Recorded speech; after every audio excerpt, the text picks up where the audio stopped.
সমস্ত নবীগণ আমানতের ভারী বোঝা আপন কাঁধে বহন করেছেন। আমানতদারি এটা অনেক গুরুত্বপূর্ণ জিনিস। কোন কোন ক্ষেত্রে আমানত রক্ষা করতে হবে? একজন আমানতদার ব্যক্তি, বিশ্বস্ত ব্যক্তি, তাকে সর্বক্ষেত্রে আমানত রক্ষা করে চলতে হবে। আমি কয়েকটি ক্ষেত্র আপনাদের সম্মুখে তুলে ধরব।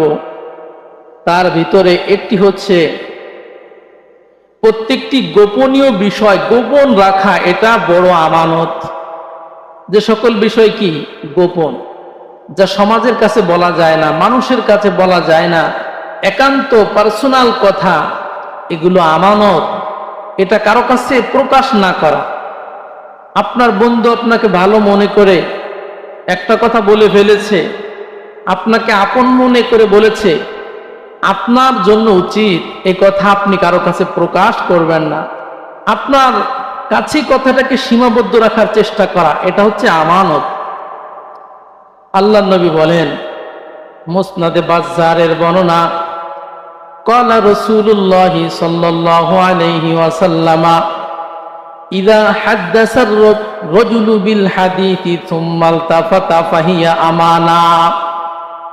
নবী আমার বলেন, দুইজন ব্যক্তি পরস্পরের কথোপকথন করতেছে, এক পর্যায়ে যিনি গোপনীয় কথা কারো কাছে প্রকাশ করছে, প্রকাশের সময় ডানে অথবা বামে বারবার তাকাচ্ছে। আমি যে গোপন কথাটা আমার বন্ধুকে বলতেছি, এই কথাটা অন্য কোনো ব্যক্তি শুনে যায় কিনা, এই জন্য কথা বলার সময় বারবার ডানে বামে তাকিয়ে কথা বলছে। আল্লাহর নবী বলেন, ফাহিয়া আমানা। যেই লোকটা কথা বলার আগে ডানে বামে তাকিয়ে কথা বলছে, অবশ্যই এই কথাটা আমানত।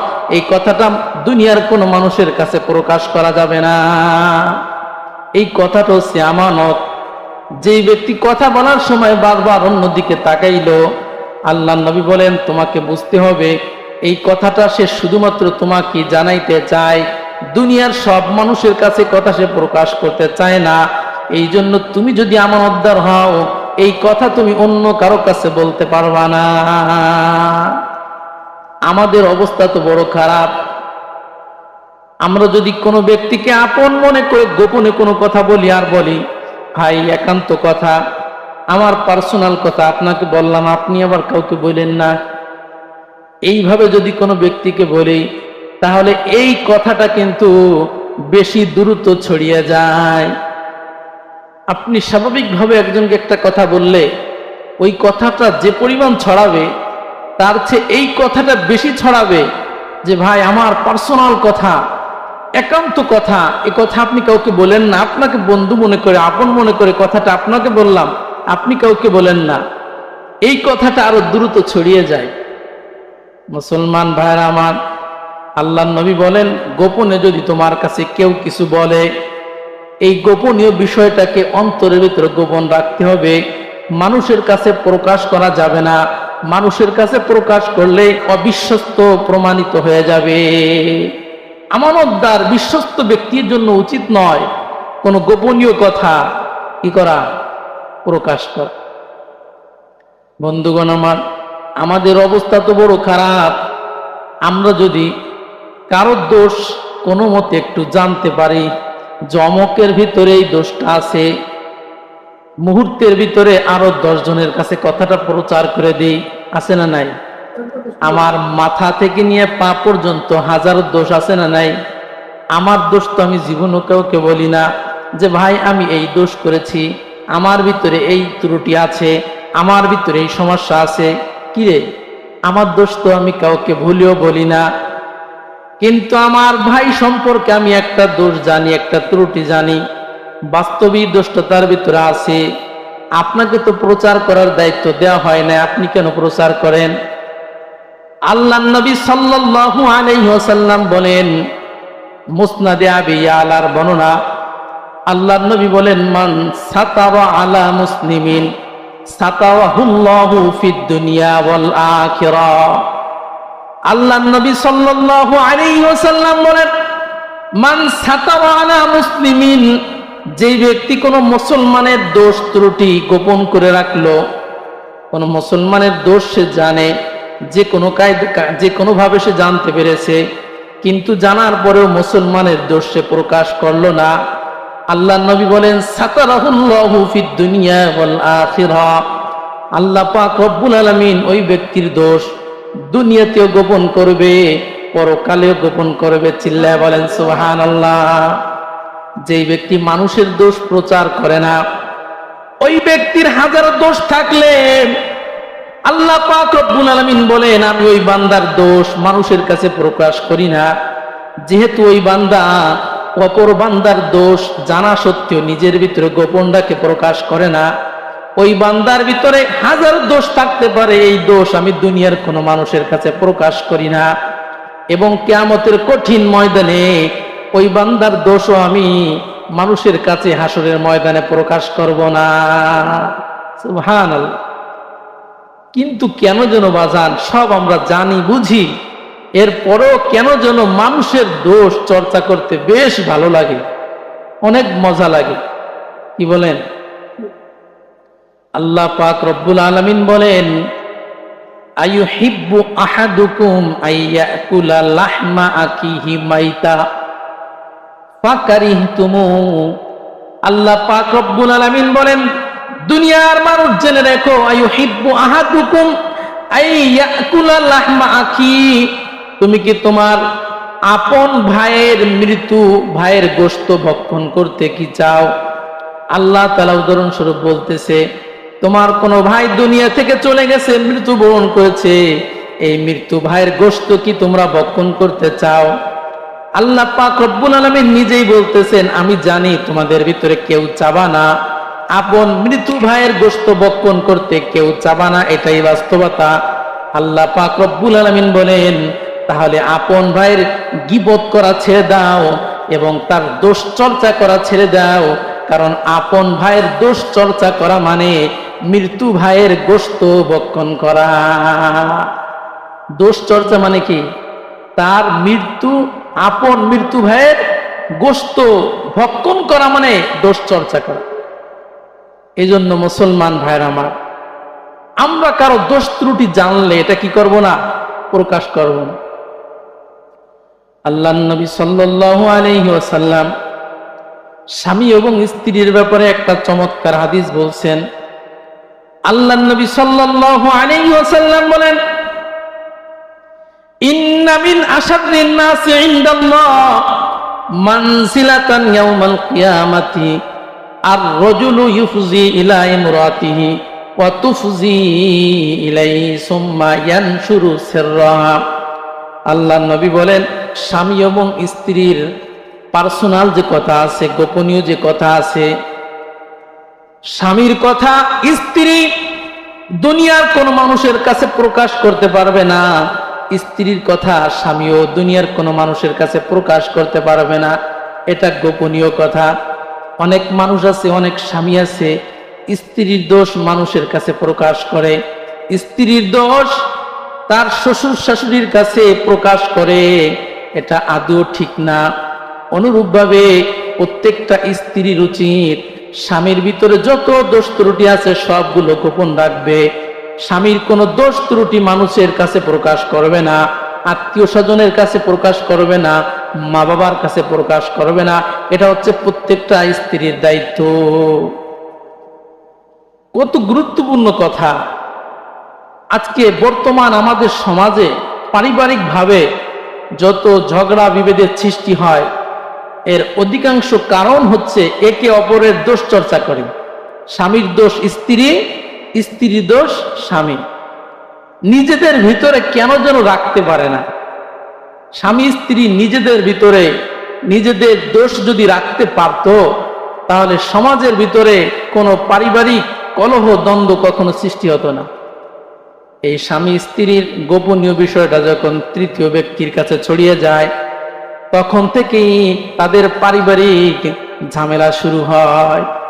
এজন্য আল্লাহর নবী বলেন খবরদার, খবরদার, গোপনীয় কথা গোপন রাখা বড় আমানত। গোপনীয় কথা কখনো প্রকাশ করা যাবে না।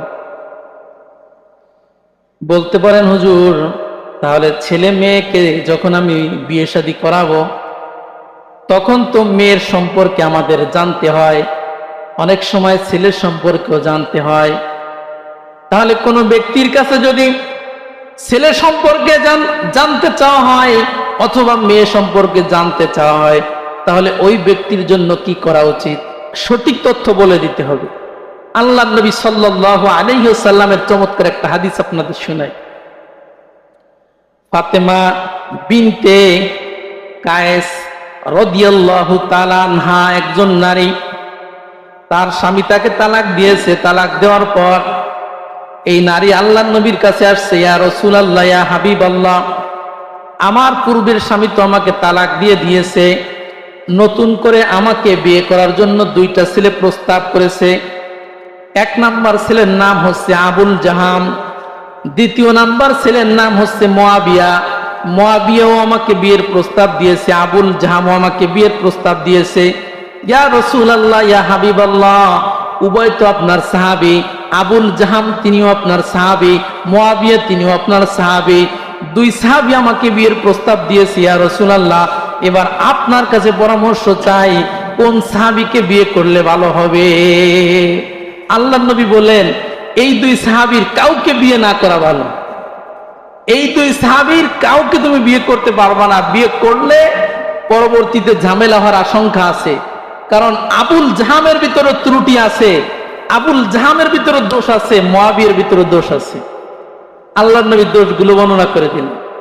ক্বালা রাসূলুল্লাহ সাল্লাল্লাহু আলাইহি ওয়াসাল্লাম, আল্লাহর নবী বললেন, আম্মা আবুল জাহাম ফালা ইয়াদউ আসাহু আনাতিহি। আবুল জাহাম কঠোর স্বভাবের অধিকারী, খুবই কঠোর মেজাজের অধিকারী। লা ইয়াদউ আসাহু আনাতিহি, শাসনের লাঠি কাঁধ থেকে কখনো নিচে নামায় না। আবুল জাহাম খুবই কঠিন মানুষ, শাসনের লাঠি কখনো কাঁধ থেকে নামায় না, সব সময় শাসনের লাঠি কাঁধে ধরে রাখে। তুমি পারবা না, আবুল জাহামের সংসার তুমি করতে পারবা না। সে কঠোর মানুষ, প্রত্যেকটা অপরাধে তোমাকে শাসন করবে। এই শাসন তুমি কি করতে পারবা না, সহ্য করতে পারবা না। আল্লাহ নবী স্পষ্ট বলে দিলেন। সুবহানাল্লাহ। ইয়া রাসূলুল্লাহ, তাহলে মুয়াবিয়াকে বিয়ে করি। আল্লাহ নবী বললেন, ওয়া আম্মা মুআবিয়া ফাসুলুকুন। আর মুআবিয়া লোক হিসেবে খারাপ না, লোক হিসেবে ভালো, কিন্তু গরিব মানুষ, লা মালা লাহু, তার কোনো সম্পদ নাই। আর তোমাদের মেয়েদের অভ্যাস তো হলো সম্পদ ছাড়া তোমরা স্বামীর সংসার করতে চাও না। যেহেতু মুআবিয়ার সম্পদ নাই, 2 দিন থাকার পরে তুমি এমনি পালিয়ে চলে যাবা, এই জন্য ভালো, তার সঙ্গে তোমার বিয়ে বসার কোনো প্রয়োজন নাই। আল্লাহ নবী বলে দিলেন যে আবুল জাহামের মিজাজ কড়া, তার সঙ্গে সংসার করতে পারবা না। আর মুআবিয়ার সঙ্গে কেন পারবা না? লা মালা লাহু, তার সম্পদ কম, গরিব মানুষ, তার সংসার করতে পারবা না। আল্লাহ নবী স্পষ্ট বলে দিলেন যে বিয়ের শাদীর ক্ষেত্রে দোষ গোপন না করা। ফাতেমা বিনতে কায়েস রাদিয়াল্লাহু তাআলা আনহা বললেন, ইয়া রাসূলুল্লাহ, তাহলে 2টা ছেলে আমাকে বিয়ের প্রস্তাব দিল, আবুল জাহামকেও আপনি বিয়ে করতে নিষেধ করলেন, মুআবিয়াকেও বিয়ে করতে নিষেধ করলেন, আমি যাবো কোথায়? আমার জন্য একটা ভালো ছেলে আপনাকে দেখে দিতে হবে। আল্লাহ নবী বললেন, ফাঙ্কিহি উসামা ইবনে যায়েদিন। যদি তুমি বিবাহ বন্ধনে আবদ্ধ হতে চাও, যদি তুমি বিয়ে করতে চাও, তাহলে আমার একজন সাহাবী, তার নাম হচ্ছে উসামা ইবনে যায়েদ, তাকে বিয়ে করো। উসামা ইবনে যায়েদকে বিয়ে করো, তাহলে তোমার কল্যাণ হবে। কিন্তু এই ফাতেমা বিনতে কায়েস, তিনি উসামা ইবনে যায়েদকে বিয়ে করতে চাইলেন। বললেন, ইয়া রাসূলুল্লাহ, উসামা ইবনে যায়েদকে বিয়ে করতে পারবো না। কেন? কারণ আছে।